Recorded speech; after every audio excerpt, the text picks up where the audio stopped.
Kuşuna kurban.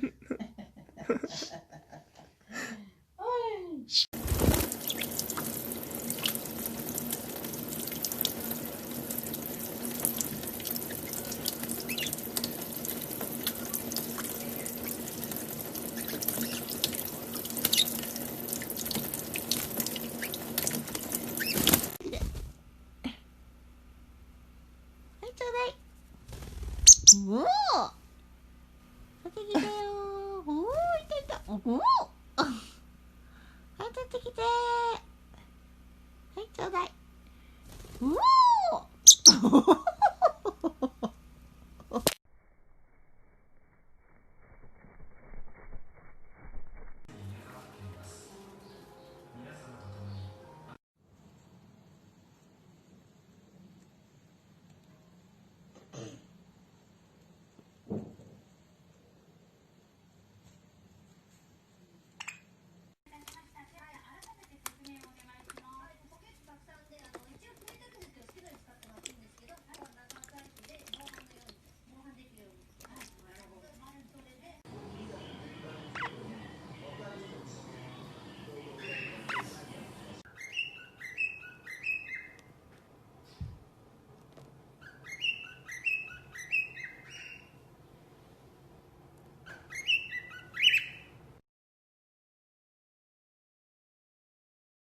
Sabe cuidado.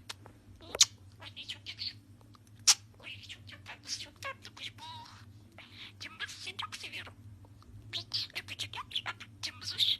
Asa, tatlı kuş. Tamam yap, bırak cımbız hoş. Hadi bir şey yapalım, yap bir şey gel, gel anneciğim. Gel koş koş, gel anneciğim.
Tek sözü Egemen'in